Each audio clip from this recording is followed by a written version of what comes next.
हरे कृष्ण। श्रावण मास के शुक्ल पक्ष में आती है एक अत्यंत महत्वपूर्ण एकादशी जिसका नाम है पुत्रदा एकादशी। इस एकादशी को पवित्रोपना एकादशी के नाम से भी जाना जाता है। विशेषकर ये एकादशी निसंतान दंपतियों के लिए है, जो कि एक बहुत बड़ा सुवर्ण अवसर और सौभाग्य लेकर आती है, और इसलिए इस एकादशी का पालन करने की विधि भी कुछ विशेष है। तो चलिए आज के इस वीडियो में जानते हैं कि आने वाली श्रावण मास के शुक्ल पक्ष की पुत्रदा एकादशी व्रत का पालन करने के लिए कौन सी वैदिक विधि अपनानी चाहिए, पुत्रदा एकादशी की व्रत विधि क्या है और अगले दिन किस प्रकार इसका पारण करना चाहिए। तो चलिए आज का ये पुत्रदा एकादशी व्रत विधि वीडियो आरंभ करते हैं। अब देखिए, सबसे पहले हम आपको बता दें कि इस बार पुत्रदा एकादशी आ रही है 5 अगस्त 2025 मंगलवार के दिन।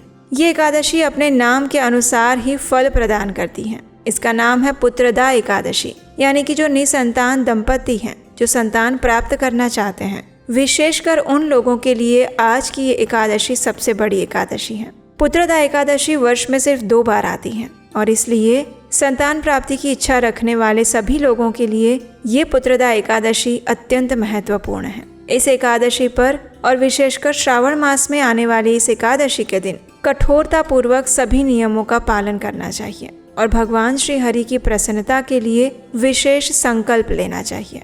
जब आप एकादशी व्रत का संकल्प लेते हैं तो उसी समय भगवान के समक्ष हाथ जोड़कर उनसे विनम्र प्रार्थना करनी चाहिए कि हम अपने आने वाले भावी समाज का निर्माण करने के लिए, एक आदर्श वैदिक समाज की स्थापना करने के लिए उत्तम संतान प्राप्त करना चाहते हैं, जो आपकी भक्त हो, जो इस सनातन धर्म के ज्ञान को आगे बढ़ा सकें, और ऐसी सशक्त, तेजस्वी और श्रेष्ठ संतान आप हमें प्रदान करिए। और इसी उद्देश्य से हम ये व्रत कर रहे हैं। इस प्रकार भगवान से प्रार्थना करने के बाद आपको बाकी के सभी नियमों का पालन करना चाहिए। और वो नियम क्या है, चलिए आगे देखते हैं। इस एकादशी के महात्म्य का वर्णन करते हुए भगवान श्री कृष्ण कहते हैं, जो भी व्यक्ति इस एकादशी का श्रद्धा और नियम पूर्वक पालन करता है, वो अपने पूर्व और वर्तमान जन्म के सभी पाप कर्मों से मुक्त हो जाता है। इस मास में जो भक्त पूर्ण श्रद्धा से संकल्प लेकर एकादशी का व्रत पालन करता है, उसे अनंत गुना अधिक पुण्य फल की प्राप्ति होती है। एकादशी के एक दिन पहले यानी दशमी के दिन सूर्यास्त से पहले भोजन ले लेना चाहिए। उसके बाद अपने मुंह, हाथ और दांतों को अच्छे से स्वच्छ करके अपने मन तथा इंद्रियों को नियंत्रित करके परम भगवान श्री कृष्ण के ऊपर ध्यान केंद्रित करते हुए स्वयं को एकादशी व्रत पालन के लिए तैयार करना चाहिए। एकादशी के दिन प्रातः ब्रह्म मुहूर्त में उठ जाए। ब्रह्म मुहूर्त यानी सूर्योदय से कम 1.5 घंटा पहले। ये समय आध्यात्मिक साधक के लिए सबसे अच्छा माना गया है और इसी वजह से अष्टांग हृदय सूत्र 2.1 में कहते हैं, ब्राह्मे मुहूर्ते उत्तिष्ठेत स्वस्थो रक्षार्थम आयुषः, यानी स्वस्थ मनुष्य को अपनी आयु की रक्षा के लिए ब्रह्म मुहूर्त में उठना चाहिए। उठने के बाद स्नान इत्यादि से स्वयं को शुद्ध कर लीजिए। अगर संभव है तो आप किसी पवित्र नदी में स्नान करें, और अगर ये संभव ना हो तो अपने स्नान के जल में ही गंगा जल मिला लें और उस जल से स्नान करें। अब स्नान करने के बाद आपके घर में जो पूजा का स्थान या मंदिर है, उसे और आसपास के स्थान को स्वच्छ करें। फिर अपने गुरु का स्मरण करते हुए और श्री हरि की जयकार करते हुए घंटी बजाकर भगवान को जगाकर सबसे पहले उन्हें कोई भी मीठे पदार्थ का भोग लगाएं। जब तक भगवान भोग स्वीकार करते हैं, तब तक आप भगवान की प्रातःकालीन मंगला आरती करने की संपूर्ण तैयारी कर लें। अब 15 मिनट बाद भगवान के पास से भोग ले लीजिए। फिर मंगला आरती करें या फिर उसका दर्शन करें। अगर आप मंगला आरती नहीं कर सकते हैं तो आप अपनी जो भी प्रातःकालीन दैनिक पूजा करते हैं वो संपन्न कर लीजिए। उसके बाद आप भगवान के समक्ष हाथ में गंगा जल लेकर एकादशी व्रत का संकल्प लीजिए और संकल्प लेते हुए भगवान से इस प्रकार प्रार्थना कीजिए, हे प्रभु, आपकी प्रसन्नता हेतु और अपने शुद्धिकरण हेतु मैं इस एकादशी का पालन करने जा रही हूँ। इस दिन मैं भोजन से विरत रहूंगी और अगले दिन अन्न ग्रहण करूंगी। हे पुंडरीकाक्ष, हे अच्युत, कृपया मुझे अपनी शरण में लीजिए। इस प्रकार संकल्प लेकर हाथ में रखे हुए उस गंगा जल को अब तुलसी के पौधे में अर्पित कर दें। और अब समय है तुलसी देवी की पूजा आराधना करने का। तुलसी देवी को एक मध्यम उच्च आसन पर स्थापित करिए। उन्हें आवश्यकता अनुसार जल प्रदान करिए। उनके समक्ष घी का दीपक प्रज्वलित करिए और उनकी कम से कम 3 बार प्रदक्षिणा करिए। उन्हें प्रणाम करिए और इस मंत्र का उच्चारण कीजिए। वृंदायै तुलसी देव्यायै प्रियायै केशवस्य च कृष्ण भक्ति प्रदे देवी सत्यवत्यै नमो नमः। इस मंत्र का अर्थ है, हे वृंदे, हे तुलसी देवी, आप भगवान केशव की प्रिया है। हे कृष्ण भक्ति प्रदान करने वाली सत्यवती देवी, आपको मेरा बारंबार प्रणाम है। अब समय है उनके समक्ष बैठकर हरे कृष्ण महामंत्र का जप करने का। हरे कृष्ण कृष्ण कृष्ण हरे हरे, हरे राम राम राम हरे हरे। इस महामंत्र की अधिक से अधिक संख्या में माला का जप करना चाहिए और यही एकादशी के दिन करने योग्य सबसे महत्वपूर्ण कार्य है। इसलिए संपूर्ण दिन में या फिर प्रातः काल में इस महामंत्र की कम से कम 10, 16, 25 या 32 माला का जप अवश्य करें। जप समाप्त करने के बाद एकादशी की कथा सुनिए। कथा सुनते हुए अपने मन में भगवान श्री हरि का स्मरण करिए और एकाग्र चित्त होकर एक स्थान पर बैठकर आरंभ से अंत तक ध्यान पूर्वक इस कथा का श्रवण करिए। कथा श्रवण के बाद अब आप अपने दैनिक कार्य समाप्त कर सकते हैं। दोपहर या दिन के समय में श्रीमद् भागवतम और भगवत गीता का पाठ कीजिए।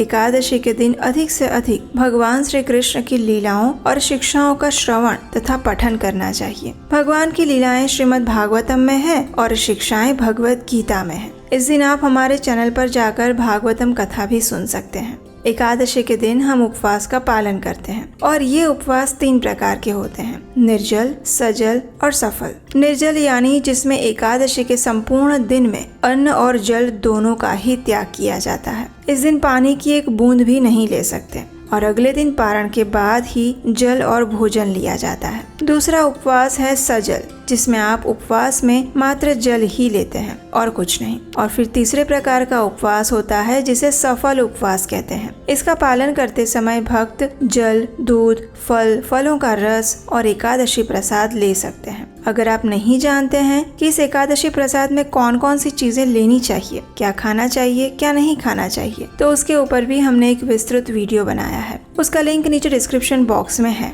इस वीडियो को देखकर आप वो भी देख सकते हैं। अगर आप चाय कॉफी पीते हैं तो प्रयास करना चाहिए कि एकादशी के दिन चाय कॉफी ना पिएं। बाहर के कोल्ड ड्रिंक्स, धूम्रपान, ये सब कुछ बिल्कुल भी नहीं लेने चाहिए। और इस प्रकार आप अपनी शारीरिक क्षमता के अनुसार और आप जिस परिस्थिति में हैं उसके अनुसार आप किसी भी प्रकार का उपवास पालन कर सकते हैं, लेकिन किसी भी स्थिति में अन्न ग्रहण नहीं करना चाहिए। अब संध्या के समय अपने घर में तुलसी देवी की आरती कीजिए। एकादशी के दिन आप जितनी अधिक तुलसी सेवा कर सकते हैं उतनी करनी चाहिए। इस दिन आप प्रातः काल में तुलसी जलदान भी कर सकते हैं। संध्या के समय उनके समक्ष घी या तेल का दीपक प्रज्वलित करें, धूप और पुष्प अर्पित करें और फिर उनके स्तोत्र या आरती करें। मंदिर में भगवान के समक्ष भी दीपक और धूप अर्पित करें। उनके समक्ष बैठकर हरे कृष्ण महामंत्र का कीर्तन करें। परिवार के सदस्यों के साथ बैठकर भगवान की कथा सुनें। हमारे शास्त्रों में एकादशी व्रत की रात्रि के समय जागरण करने के लिए बताया गया है। हरि कथा सुनते हुए, करते हुए और भगवान के पवित्र नामों का जप करते हुए जागरण करना चाहिए। अगर कर सकते हैं तो सबसे अच्छा है, लेकिन एक वास्तविकता ये भी है कि इस समय हम कलयुग में जी रहे हैं। भक्तों को अपने घर, परिवार और ऑफिस की अनेक जिम्मेदारियां भी होती है और ऐसे में सभी के लिए जागरण करना संभव नहीं हो पाता। तो ऐसे में आप रात्रि में विश्राम भी कर सकते हैं। जागरण करना अनिवार्य नहीं है, लेकिन विश्राम करते समय मोबाइल का उपयोग करते हुए ना करें, अपितु भगवान का स्मरण और चिंतन करते हुए विश्राम करें और अगले दिन द्वादशी पर फिर से प्रातः ब्रह्म मुहूर्त में उठ जाएं। एकादशी व्रत पालन करते हुए 3 दिन यानी कि दशमी, एकादशी और द्वादशी, ये तीनों तिथियों पर संपूर्ण ब्रह्मचर्य का पालन करना चाहिए। अगले दिन द्वादशी पर पूर्ण विधि विधान और नियम अनुसार निर्धारित समय के अंदर ही एकादशी व्रत का पारण करें। पारण कैसे करना चाहिए इसके ऊपर भी हम एक विस्तृत वीडियो लेकर आएंगे। उसमें हम आपके पारण से जुड़े हुए प्रश्नों के उत्तर भी देने वाले हैं, तो उसे भी अवश्य देखिएगा। अब देखिए, कई बार लोग पूछते हैं कि अगर किसी के घर में सूतक लगा है तो क्या वे एकादशी व्रत कर सकते हैं? तो इसका उत्तर है हाँ, बिल्कुल कर सकते हैं। अगर आपके घर में किसी की मृत्यु हुई है या फिर किसी का जन्म हुआ है तो भी आप एकादशी व्रत रख सकते हैं। बस ध्यान ये रखना है, इस व्रत की आप कोई भी पूजा इत्यादि नहीं कर सकते। आप उपवास रख सकते हैं, हरे कृष्ण महामंत्र का अधिक से अधिक जप कर सकते हैं, एकादशी की कथा सुन सकते हैं और भगवत गीता का पाठ भी कर सकते हैं। एक और महत्वपूर्ण प्रश्न जो कई बार हमारे पास आता है वो है एकादशी के अगले दिन भी अगर किसी का कोई व्रत या उपवास हो तो वो एकादशी का पारण कैसे करें। इसका उत्तर हालांकि हमने अपनी पिछली कई वीडियोस में दे दिया है। तो देखिए, कई बार ऐसा होता है कि द्वादशी और त्रयोदशी तिथि एक साथ आ जाती है और त्रयोदशी के दिन किया जाने वाला प्रदोष व्रत भी अगले दिन ही पड़ जाता है। कई बार ऐसा भी होता है कि अगर द्वादशी पर प्रदोष ना भी हो तो साप्ताहिक कोई व्रत आ जाता है, जैसे कि गुरुवार या शुक्रवार या सोमवार का व्रत। तो ऐसे में भक्तों के मन में ये दुविधा आती है कि अब एकादशी का पारण आखिर कैसे करें, क्योंकि बिना पारण किए एकादशी व्रत तो पूरा होगा नहीं और अगले दिन आने वाला व्रत रखना भी जरूरी है। तो फिर इस स्थिति में क्या करें? तो देखिए, इसमें संशय में पड़ने वाली कोई बात नहीं है, बहुत सरल विधि है। अगर आपके लिए दोनों ही व्रत करना आवश्यक है तो आप ये कर सकते हैं कि एकादशी का पारण करने के लिए द्वादशी के दिन पारण के प्रातः कालीन सभी नियमों का पालन कर लीजिए। ब्राह्मण भोजन और दान इत्यादि सब कुछ कीजिए। उसके बाद अब आप अपने घर में से एक चावल का दाना लीजिए, उसे भगवान को अर्पित कीजिए। भगवान से प्रार्थना कीजिए कि आप एकादशी व्रत का पारण करने के लिए इस दाने को आपको समर्पित करते हैं, कृपया इसका स्वीकार करें। उसके बाद अगले दिन का व्रत जिस किसी भी देवी देवता का है उन देवी माँ से या फिर शिव जी से प्रार्थना कीजिए, हे माता या हे प्रभु, मैं अपने एकादशी व्रत का पारण करने के लिए ही इस एक चावल के दाने का स्वीकार कर रही हूँ। आपके व्रत में मेरी पूर्ण निष्ठा है, इसलिए कृपया आप मेरे इस चावल के दाने को स्वीकार करने के कार्य को अपराध मत समझिएगा। मैं अब आपके इस व्रत का पूर्ण श्रद्धा और नियम पूर्वक पालन करने जा रही हूँ। आपका आशीर्वाद प्रदान कीजिए।